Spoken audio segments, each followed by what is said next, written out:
asalaamaaleykum wa rahmatulahi taala wa barakaatu suñu mbokku internet yi suñu mbokku téléspectateurs yu TMS TV ñi ngi am mbégte di am contacter comme ni ñu amee habitude di ko def saa su ne di leen indil seen émission face à l'invité tey nag gan gi ñu am dafa exceptionnel kooku defe naa ni kenn du ko présenté waa Sénégal muy Moustapha Fall Thié di coordonnateur APL parti Dog Buumu Gàcce di président d'honneur coalition Macky 2012 di le président du conseil d'administration de la SNHLM Moustapha Fall Thié ñu ngi lay nuyu di la ziar di la jox sa wàccuwaay di la dalal ci TMS TV. maa ngi leen di fay Moustapha te di leen dalal fii si sama bureau. sama laaj bu njëkk mooy dañuy dégg souvent ñuy wax Moustapha Fall Thié. Thié bi lan moo ko indi. oh kooku dafa ba ñu ko expliquer léegi ça fait plus de 20 ans. kooku Sénégal yi soxlaatuñ boobu information xam nañ ko. vraiment mais am na ñoo xam ne ba léegi xamuñu ko ah. non non surtout jeunesse bi léegi. je ne pense pas kooku moom ñëpp xam nañ ko. ah mais mën nga ci wax un peu rek. dama bañ mu benn 30 secondes rek. waaw c'est-à-dire Thié bi. mi ngi dikkee si d'ailleurs dama si joxe ñaari version par exemple su fekkee suma mbokk yi la. du ñu ne Thié bi lan la ñoom pour ñoom. c'est Thié Yacine. Moussa Faf Thié Yacine les trois familles Fall. kër Thié Yacine kër Madior kër Thiendella. pour ñoom c'est Thié Yacine. mais pour mes camarades. waaw ñoom xam na ne c'est Che Guevara. moo tax leeral bi am solo. voilà donc Che Guevara. loolu mi ngi dikkee si bi ma gënee nekk xale. xam nga man son papa intellectuel la da daan lire. dafa abonné woon si journaux yu bare.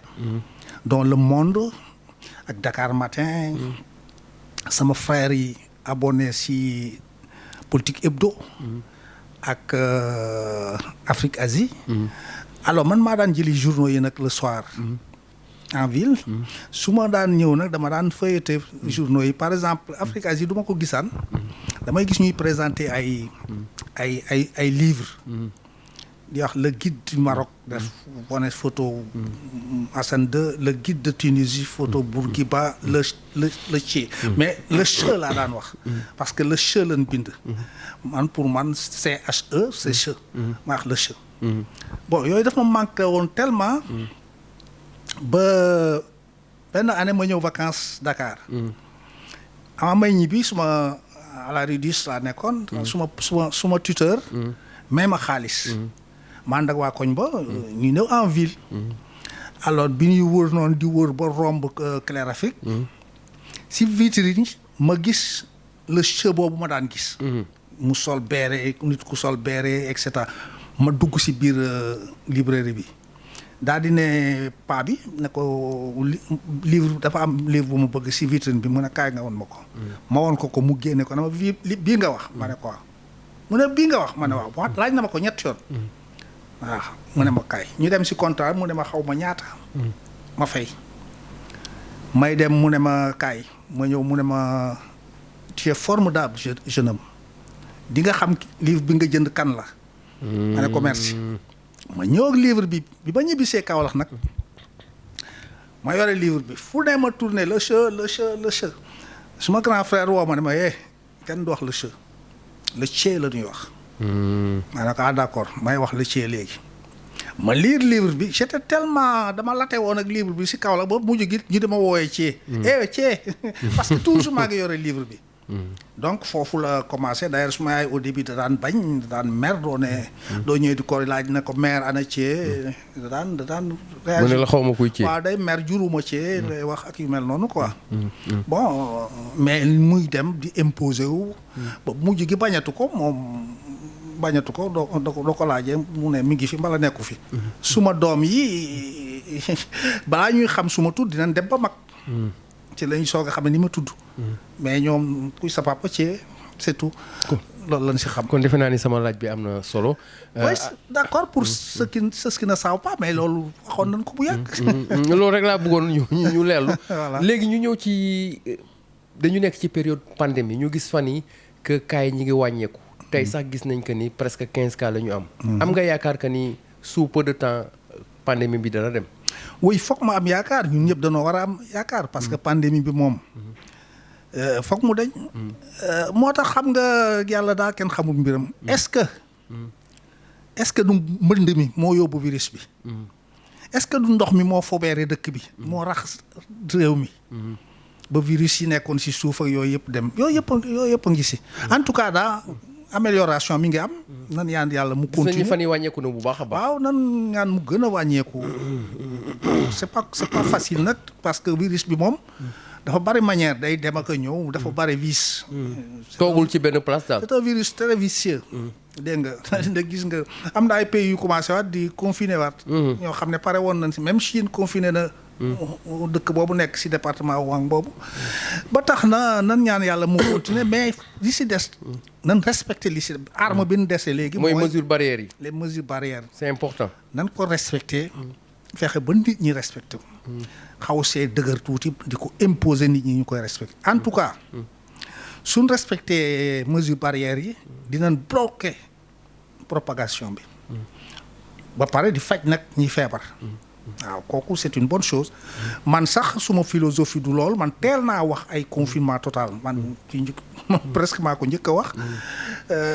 te xam naa li tax ma wax ko. parce que le virus faj ay malade ban wër. ak rey virus bi du benn. dooy faj ban wër te reyoo virus bi jàppaat ñeneen rek. ngay faj ñuy jàppaat ñeneen rek. moo tax da nga war a bloquer faj rey virus bi. SARS-CoV-2 la tudd. da nga ko war a rey. comme ça Covid-19 maladie bi dootul amati. mais ba tey protocole yi ñu nekk ba tey baax na nan respecté daal mesures barrières yi. ni ñu ko waxee ñu di ko defee. dina gën a baaxaat. waaw mais xam naa ne moom soo moytu. lay rey virus bi nag dëgg. mooy confinement. fab sa njaboot aar leen tëj leen. ba pare xeex ak virus bi. maanaam moytu daal. déedéet da ngay confiner. ba pare génne poson bi nag rey virus yi. am na solo kooku xeexu service d'hygiène lay doon. alors ñu dégg ci sa kàddu léegi nga wax sax waxu mbënd mi. ñu gis ni fan yi am na mbënd bu am Sénégal te mbënd bi gis nañ ni temps Senghor Abdou Diouf Ablaye Wade ba ci Macky Sall mënuñ fexe ba saafara mbir mi est-ce que jàppoon ni gouvernement yi fi jaar dañoo lajji ci wàllu. non xam nga lajji moom dafa nekk si gémmiñu opposants yi léegi loo wax ñu ne lajji. parce que suñ opposants yi. ay idéalistes lañ. idéaliste dafa foog ne lu mu wax rek loola am même su amut. parce que su ne yow Moustapha ku baax nga baax. mais président gis nañ inondation yi presque at mu ne day am. et canalisation amul ci dëkk bi aussi. ça pose problème. am na yow tam maa ngi siy ñëw. ñiy wax lajj ba tax nga ne lajj tey. loolu laay réglé ba pare. dama ne la ñooñu ay idéalistes lañ. mooy opposition bi. waaw danoo foog ne. luñ bëgg mu doon rek. dinañ koy wax luñ ko waxee mu doon. lajj taxut Macky Sall lajj. Macky Sall lajjut. même les régimes précédents lajjuñu ku ne def nga la nga mën. léegi c'est quoi le problème lan mooy problème bi président. voilà qu'est-ce qui se passe. ba tax ñuy wax tey. le 5 et le 6. du week-end booboo indi ndox mi. ndox moo xam ne mësuñ koo gis. Voilà. dañoo am ndox mun mës a gis bi Macky Sall li wax ne on en a fini avec les inondations. il avait raison. on en avait fini avec les inondations ordinaires. ci naka. les inondations ordinaires. ba taw bi commencé ba léegi gis nga inondation nawet bi commencé wul bërki démb samedi ak dimanche. nawet baa ngi foon. est-ce que gis nga inondation Kër Massar. gisoo ko fenn. parce que taw yi doon taw normal la woon. bi ñuy defar réseau yi. waxuma réseau yi tubaab yu bàyyi sax nga xam ne dañ ko war a dindi yëpp. mais Macky Sall bi mu ko commencé depuis 2012. si plan boobu de lutte contre les inondations. def si prévoir si 766 milliards. parce que foofu dañuy def ndànk si wax yi. prévoir si 766 milliards ak def naa si 766 milliards du benn. il n'a jamais dit que def na si 750 milliards. waaye moom nee na ñu defal ko rapport. waaw d'accord mais budget la. at mu jot ñu dégager dara. at mu jot ñu léegi nan ko dégager nag. nan ko jox rapport bi mu xam. la ñaata lan si dépensé gu lan dépensé lan la jur. est-ce que moom jàppul que ni li ñu waroon a def la ñu ñamu waxoon ñu saytu mbir mi jëm ci wàllum inondation defuñ li ñu war a def jëm ci wàllum koppar. non dina si xam dara moo tax mu laajte ko. mais kenn mënu koo jàppal dara. dafa bëgg a xam li si xew réellement. moo tax mu laaj rapport bi. waaw ñu laaj rapport bi. loolu sax day nekk transition boo xam ne daf may permettre mu dugg ci les propos de Thierno Alassane Sall yow président ku la xam-xam la ci depuis régime mu Senghor Abdou Diouf xam sa taxawaay ci réew mi xam nga nekk koo xam ni nit bu exemplaire nga kenn mësul a dégg ci kàddu gu ñaaw ñu dégg Thierno Alassane Sall di wax ay kàddu yu ñaaw yoo xam ni.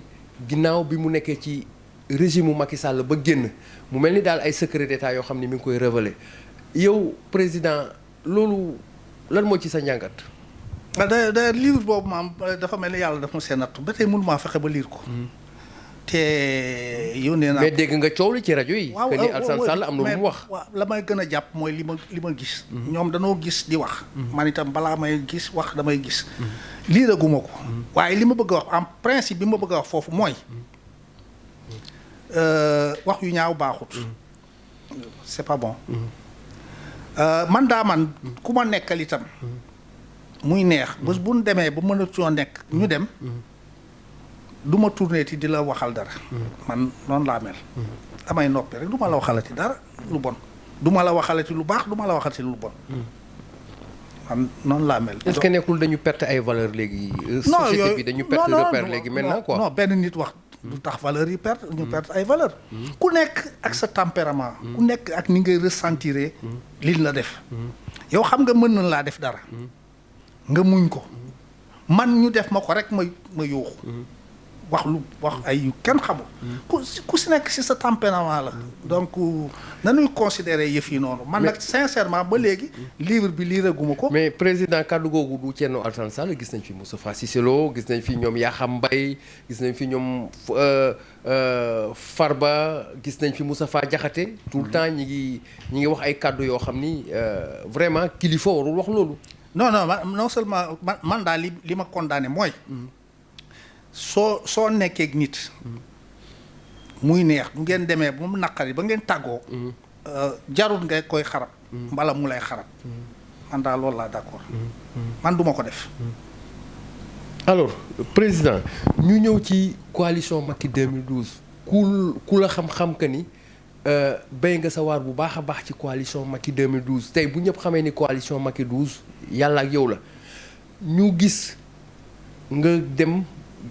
bàyyi maanaam dem ba benn moment boo xam ne gis nga ni que ni da nga war a dem mais ñi ci coalition bi dañu ne yow yaa samp Moussa Diop maanaam yaa ko fal ñu gis coalition bi nga fa jógee ba léegi ni mu nekkee woon nekkatu ko maanaam dafa xar ñaar te gis nañu ba nga nekkee ci coalition bi jiite ko problème musu fa am président nga génn rek affaire bi am ay jafe-jafe mais président loolu lan la. waaw li xew Macky 2012 neexuma dara. vraiment parce que Macky 2012 marqué naa ko bu baax a baax sama passage amul benn coordinateur bu fa mës a def la ma fa def naa fa 5 ans et 4 mois des choses comme ça. kenn mosu faa def 1 an sax. loolu moo jaaxal nit ñi ñu dem rek après affaire bi am éclatement. waaw c'est-à-dire li ñuy wax ne maa fal Moussa Diop aussi. non demeewul noonu man faluma kenn. gars yi loolu la ñu wax de. waaw noonu lañ ko gisee. nee nañ candidat yi bëri na woon ñañ te yow am nga pouvoir boo xam ni koo ne kii la rek. koo koy fal voilà damaa joué wut nag. du ma joué woon. kon mën na bañ a doon Moussa. mais joué wu ma. boo joué woon kon mën na bañ a doon Moussa. waaw du ma joué woon déggee que yow amoon nga yeneen ay candidats. déedéet du ma amoon kon ñooy toog. du ma joué woon. du ma joué woon. kon ka ma bëgg moo fay toog. kon da nga tëddee njaaxaanaay. voilà seetaan. damaa seetaan vraiment. maanaam démocratie daal. waaw c'est vrai que la veille de l'élection Moussa woo na ma. laaj ma ne ma.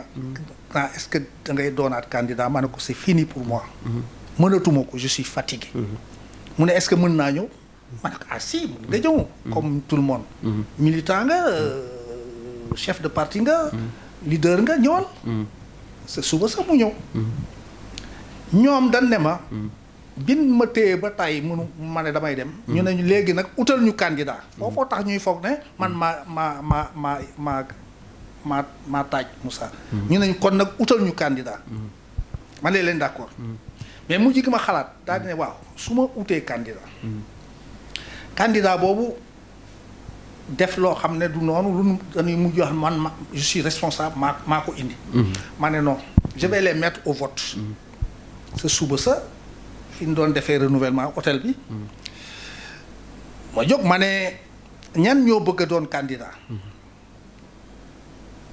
ñetti nit tàllal seen loxo muy Moussa Diop Babacar Gueye professeur ak Bara Sow ma ne leen d'accord on se retire ñu retiré aussi benn salle ma ak ñoom ma ne leen léegi jarul ñuy dem au vote ak yooyu tenkeen ñu def consensus waaw na ñaar désister rek kenn ki toog mais ku ma wax rek nga ne ma non moi j'ai un projet pour Macky 2012 je veux être coordinateur di ma ko ñoom ñett ñëpp waxee mais ah bon ñu ne ma ne bon d'accord jóg leen ñu jóg ma ne noonu leen def si salle bi je vais vous mettre au vote ñu ñëw si salle bi ma rendre compte assemblée bi ne leen j'ai pas pu trouver un consensus ils veulent tous être candidats ils veulent tous être coordinateurs je les mets au vote ate ñu organiser vote bi bi ñu defee dépouillement yi Moussa est sorti premier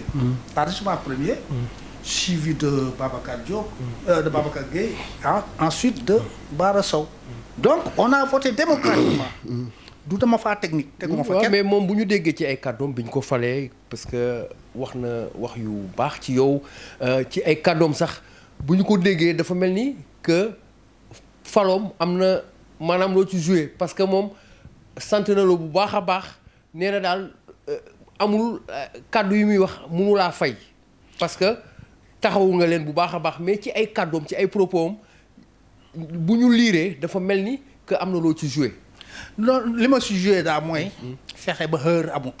fexe ba coow amul. coow amut. ñu nekk ci jàmm. dem si démocratie. ñu accepté ko ban ko falee ban paree dépouillement laa ko présenté. déclaré ko vainqueur. déclaré ko coordinateur. jàmm am. amuñu benn coow. loolu daal loolu laa si joué. loolu laa leen defal. mais nag quant à amoon candidat ak bañ a am candidat. vraiment j'ai pas joué le jeu xam naa nag bu baax ni ñuy defee yooyu. su ma amoon candidat bi jàll. soo amoon candidat bi jàll kon defe naa ni loolu leer na. ba léegi ñu ñëw ci Moussa Diop ñu limogé ko fan yi tey sax la war a def passation de service. lan nga jàpp que ni moo tax ñu jëlee ko ci boppu Dakar Dem Dikk parce que dañu ne ñaari mbir la am na ay kàddu yu mu wax ci 3e mandat ñii ne am na ay luubal yoo xam ni ca Dakar Dem Dikk moom lañ koy tuumaal.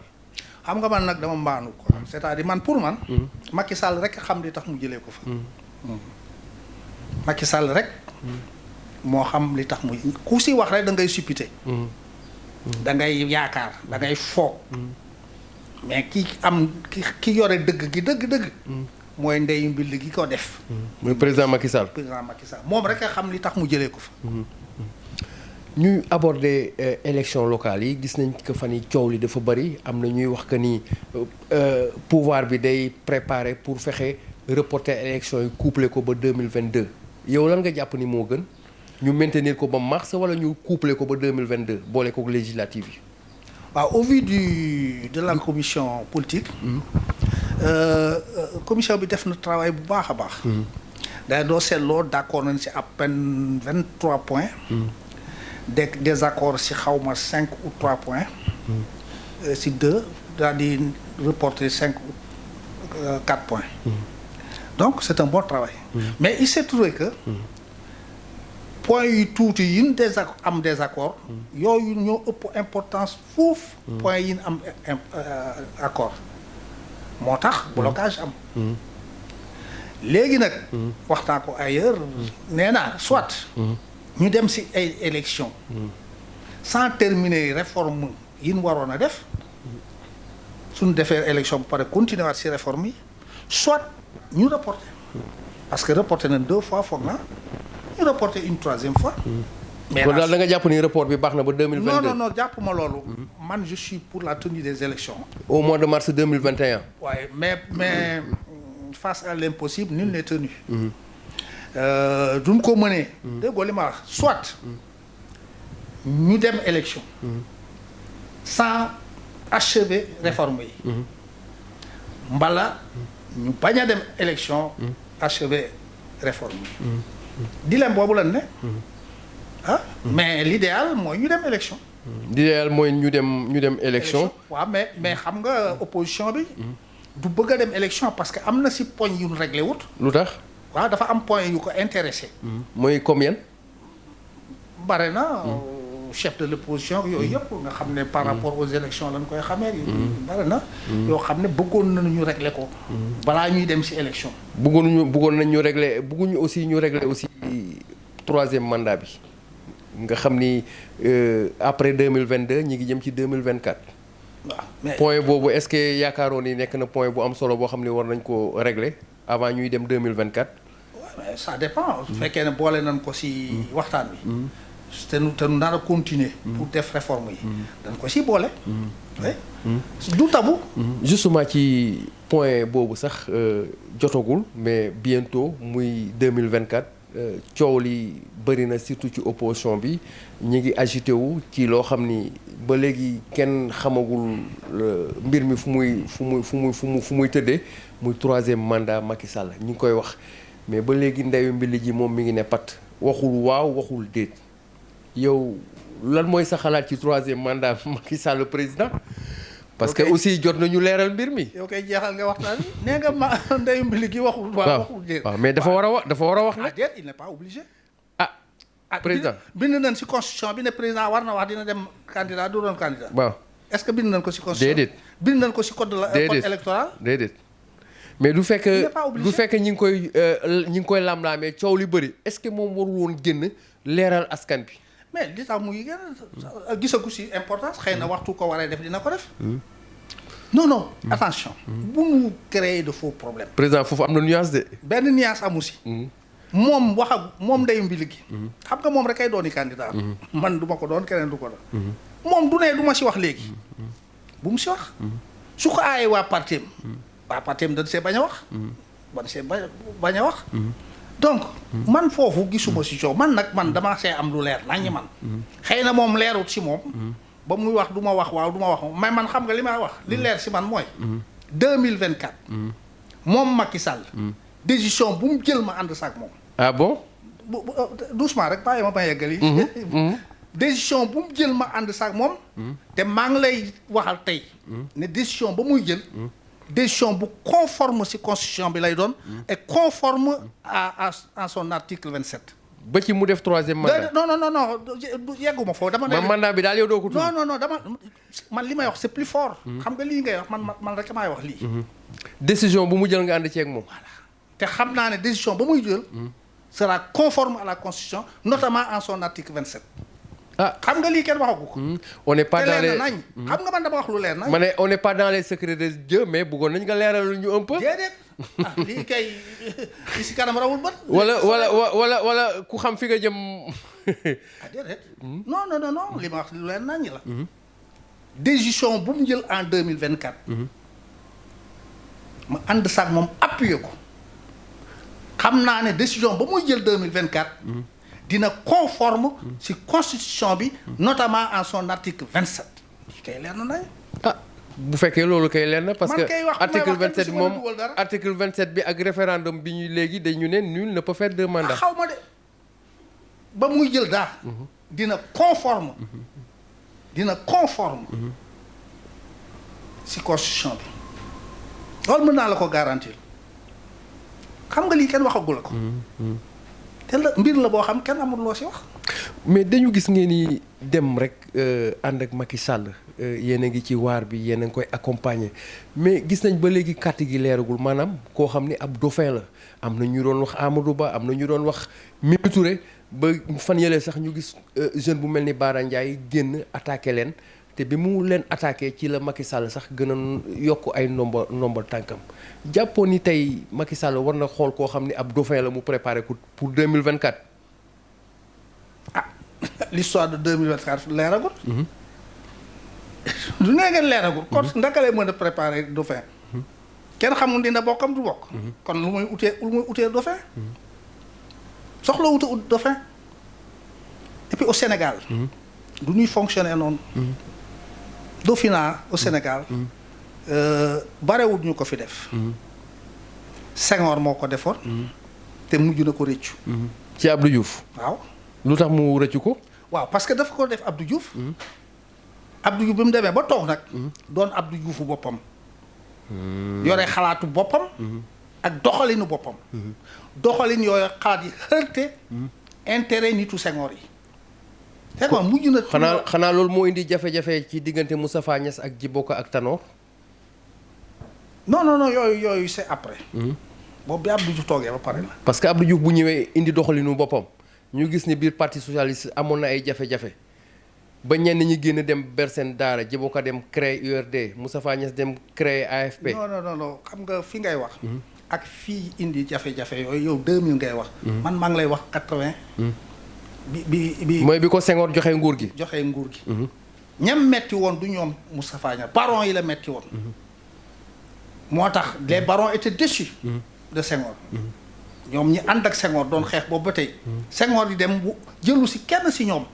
jox ko xale bi. loolu naqari woon na baron yi moo tax bi ñu demee nag ba Abdou Diouf di def loo xam ne neexul Senghor neexul nitu Senghor yi. Senghor jógaat na sax di dem si baron yi ñoom Cissé Dia consort mais comme si dem rek nga ne ko yow kay amoo loo wax du yaa ko fa teg. ñun kay suñu yoon nekku si. bu bayee. c'est différent nag bi Abdou Diouf doxal ba ay 1999 yooyu bi Moustapha Niasse di dem ak yooyu.